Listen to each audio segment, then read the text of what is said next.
In Project Zomboid, your first day can be a little intimidating. You'll find yourself in a zombie apocalypse where you have to scavenge for supplies, find weapons, and survive against the undead. When starting out, it's important for new players to remember that the clock is ticking. Every decision they make will impact their chances of survival. Hey, how are ya? It's Nurse. Welcome back. In this video, I'll give you a crash course in everything you need to know about surviving Project Zomboid. What to do when you spawn, what to bring, and how to make the most out of your first day.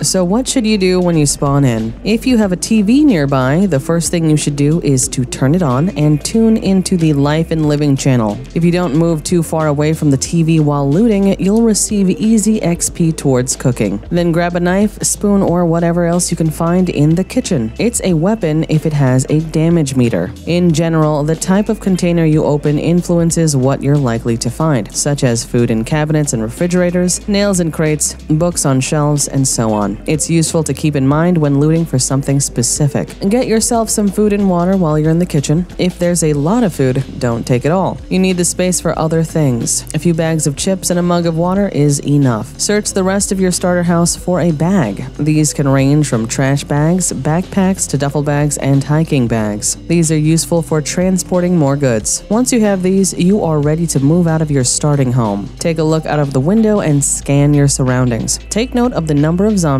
if any, in the area to avoid. If you're missing any of the aforementioned items, loot 2 neighboring houses. The natural instinct is to continue going door to door. Avoid this mistake. You will likely trip an alarm, and every zombie in the area will rush to your location.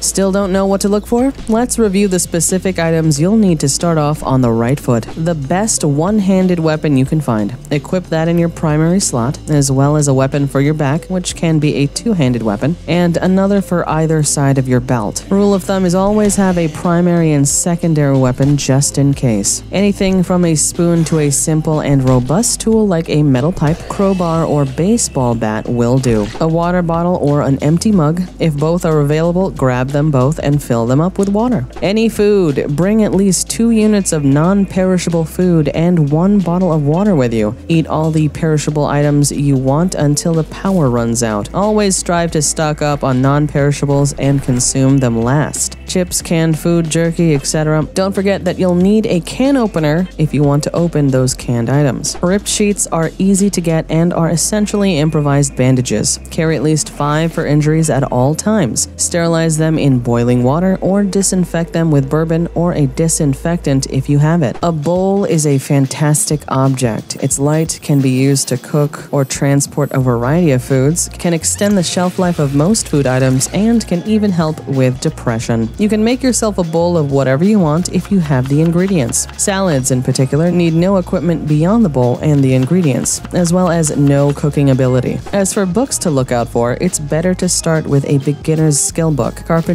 is the ideal option, but any beginner's book would work just as well. Garbage bags, since they're so common. Unless you're lucky enough to discover a school bag or a better backpack. Any weight reduced translates to more loot later on. Take whatever extra bag you have, as they are portable containers. Clothing that is more resistant to bites and scratches. Some clothing provides better coverage, which minimizes the possibility of certain injuries. Boots, for example, lower your chances of getting scratched or bitten on your feet. Helmets perform the same function for your head. It won't be long before you see a zombie wearing a leather coat. They give good early bite defense, and you can even collect and cut up bits of denim and leather to strengthen your protection even more. A digital watch or an alarm clock are important and may be found on the majority of zombies. Don't forget to turn off the alarm. It's tough to determine the time of day without a watch, and having one will help you figure out when to watch the Life and Living shows, which begin at 6 a.m., 12 p.m., and 6 p.m. every day for the first 9 days. Keep an eye on your carrying capacity and prevent overburdening. Carrying too much will slow you down and tire you out. If you need to, drop items by the side of the road. You might come across it later.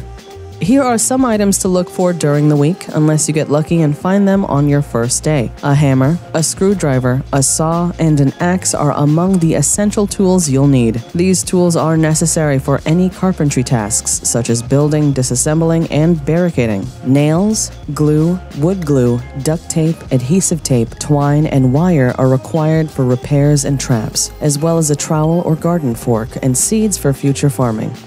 How to make your first day go smoother. There's only so much you can carry before you have to leave your stuff somewhere safe. The most important goal of your first day is to find a place where you can hide when it gets dark. So after you've looted your next door neighbors, the next thing you want to do is secure a safe house. If you don't know where to go, you can always hide out at your spawn house. Two-story homes are ideal for creating a safe haven. The reason for this is that they provide you a better chance of making a quick escape when the horde begins knocking on your door via sheet rope. Once you've chosen a location for your safe house, cover the windows with sheets and turn off any lights to prevent zombies from detecting you inside.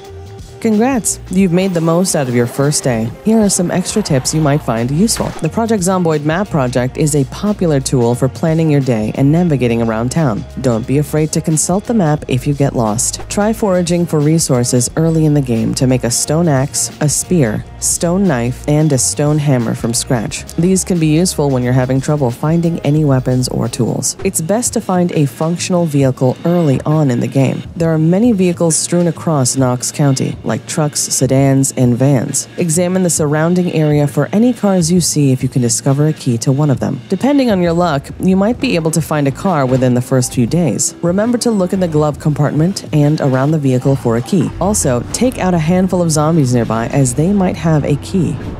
Don't let the first day be your last day in Project Zomboid. If you follow these tips, you might just make it out there. What do you generally do on your first day in Project Zomboid? Let me know in the comments. Thanks for watching.